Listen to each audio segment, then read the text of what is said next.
Halo guys, jadi sesuai yang aku bilang kemarin, aku akan mereview kuliah aku pertemuan pertama ini. Dan gimana ya, sebenarnya aku bilang aku pengen nge-review semua matkul aku, tapi minggu ini aja aku lupa ikut satu matkul. Jadi aku kemarin udah ngobrol soal inovasi akar rumput, terus itu udah matkul pertama. Terus aku juga udah ngomongin soal kecerdasan digital, itu matkul yang aku bilang opsional itu. Terus sekarang aku mau ngomongin yang kuliah hari Selasa, Rabu, Kamis, Jumat.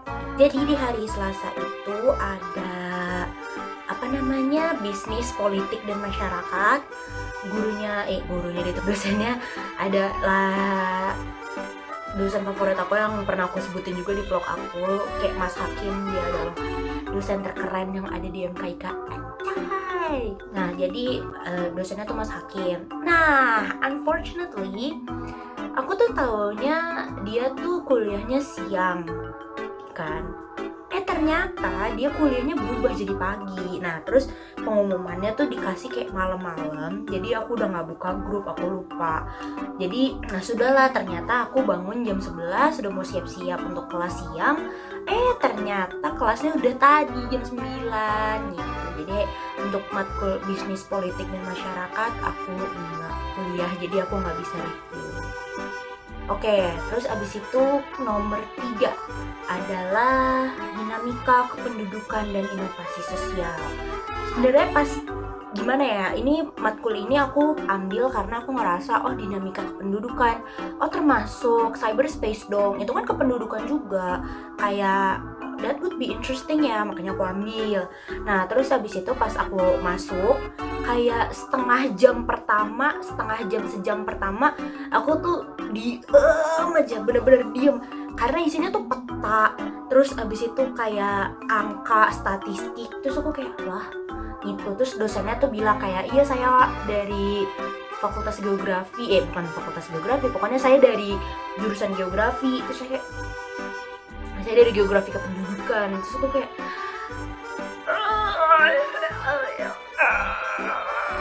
ya udah.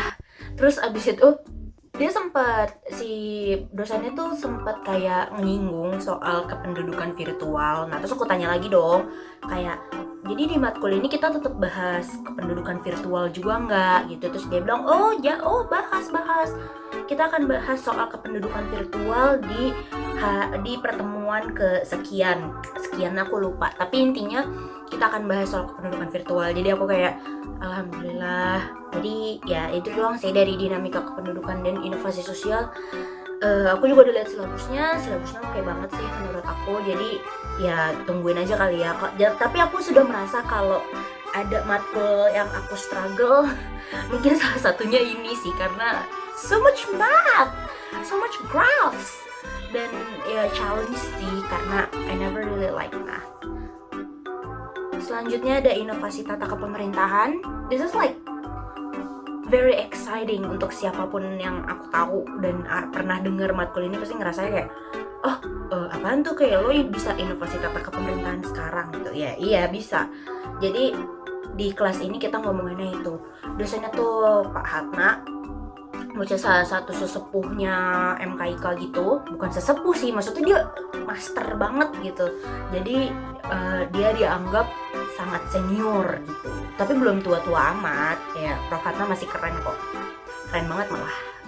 Nah, jadi di matkul inovasi tata kepemerintahan ini jujur aku nggak begitu dengerin ya, karena malah pas lagi si Pak Hatnanya ngomong, aku malah baca bahan matkulnya, which is waktu itu silabusnya. Tapi pada intinya sih kita ngomongin soal kebijakan publik, terus habis itu tata kepemerintahan sekarang, terus ada jenis-jenis tata kepemerintahan baru, ada yang new public management, yang kayak gitu-gitu, yang historically speaking, kalau ternyata tuh tata kepemerintahan dulu tuh satu arah kan, emang dari pemerintah diposisikan sebagai penguasa. Nah, kalau sekarang kan pemerintah diposisikan sebagai pelayan rakyat kan.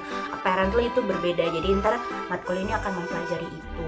Nah, terus hari Jumat itu ada monitoring dan evaluasi program Pak untuk matkul pertama, terus matkul kedua ada kebijakan intelijen dan keamanan. As you guys might know, kayak gue sangat excited banget sama yang namanya kebijakan intelijen dan keamanan nasional, which is itu ada ceritanya, tapi karena itu siang aku akan bahas monitoring dan evaluasi program dulu. Nah, monitoring dan evaluasi program itu it's as it said self-explanatory banget. Intinya diajarin bagaimana caranya kita melakukan monitoring terhadap suatu kebijakan yang telah kita rancang.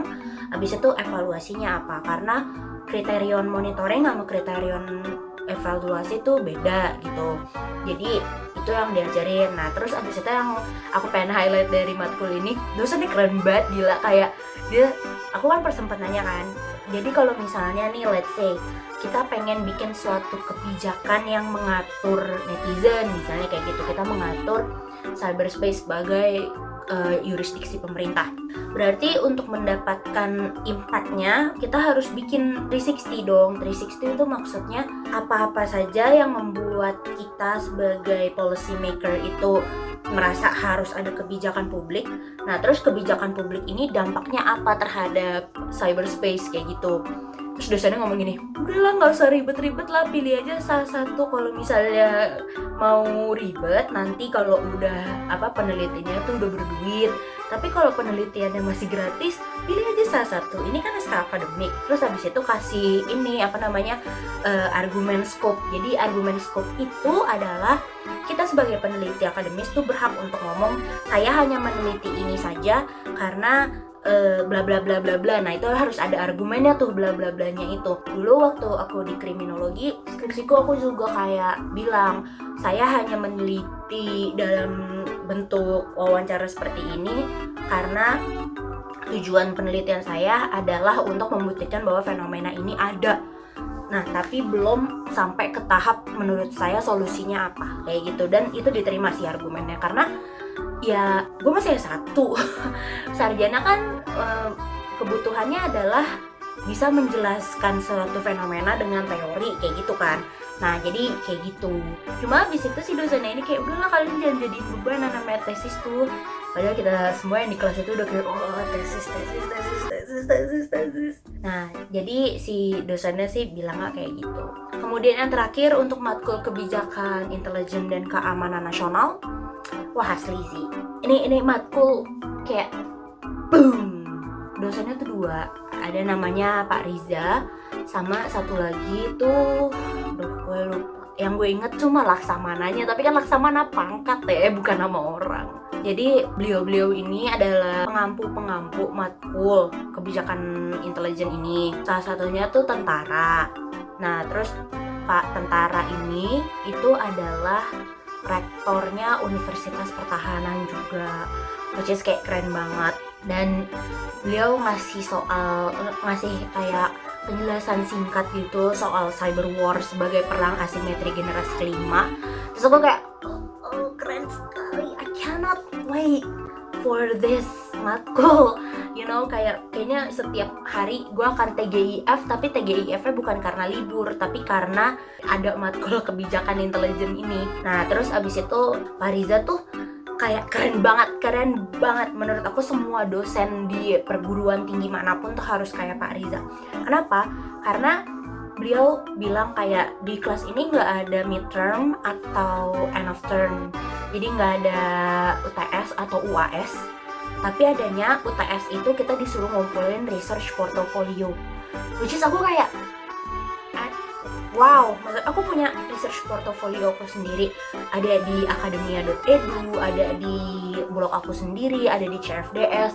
Nah tapi tuh nggak pernah ada yang menyuruh aku untuk compile itu, you know, kayak ya udah, that's something I learned by myself. Cuma si Pak Riza ini dengan eksplisit ngomong, saya mau kalian punya research portfolio, jadi kalau misalnya Anda keluar dari MKIK, Anda tuh udah ada bekal, which is menurut saya kayak seluruh orang di perguruan tinggi tuh harus berpikiran seperti Pak Riza gitu loh. Karena kita mahasiswa tuh bukan cuma untuk datang kayak ya gue ajarin terus udahan, tapi kayak ya gue ajarin terus pas lo keluar dari universitas tuh lo udah punya bahan gitu untuk dipamerin ke dunia nyata gitu. Terus aku kayak wah anjir keren banget. Terus yang bikin makin kayak itu adalah beliau kayak bilang kayak ini research portfolio-nya bebas ya, kalian mau pakai LinkedIn silahkan kayak gitu untuk meningkatkan network kalian, atau mau yang lain juga silahkan, nggak harus dalam bentuk kayak clipping gitu. Oke, tapi terus selain itu ada banyak juga yang diomongin di kelas keamanan nasional dan kebijakan intelijen, cuma baru overview-nya aja. Kebanyakan matkul ini akan minta penelitian, jadi kayak sebagai tugas-tugas kita yang akan diminta tuh grounded research. Jadi harus menurutku ini akan lebih banyak aku baca sendiri, terus abis itu aku present kayak gitu, bukan yang modelan diceramahin ini gitu loh. Jadi udah sih itu aja. Kayak week 1 ini hampir semua matkul tuh cuma ngasih lihat silabus, kayak oke, selama 10 pertemuan ke depan kita belajar apa aja. Dan sampai sekarang sih kelas yang paling aku suka baru ya kebijakan intelijen itu, karena silabusnya jelas, terus abis itu permintaannya juga masuk akal, terus abis itu realistis, yang kayak mintanya penelitian bukan suatu mandatory being in class gitu. Walaupun ya you have to be in class, tapi semua nilai lo tuh datang dari research lo itu, which is menurut aku ideally it should be like that kalau menurut aku ya. Cuma ya kalau S1 agak susah sih dicarakan seperti itu, karena most likely orang yang S2 tuh memang mau S2. Tapi kalau misalnya S1 rata-rata mau S1 karena memang sekarang marketnya tuh mintanya sarjana gitu rata-rata. So if you become sarjana, it will be easier for you to get a job, even though nggak di field lu gitu. Tapi kalau S2 kan nggak, dia udah lebih spesifik gitu. Okay, so I guess that's it. Alhamdulillah aku bisa menepati janji aku untuk ngeluarin video reviewing pertemuan aku ini. I guess minggu depan juga akan ada yang week 2 ngapain aja. Kali ini akan dimasukin ke dalam bagian dari UGM Vlog supaya lebih regularly updated juga. Okay, thank you guys. Dadah. Stay safe.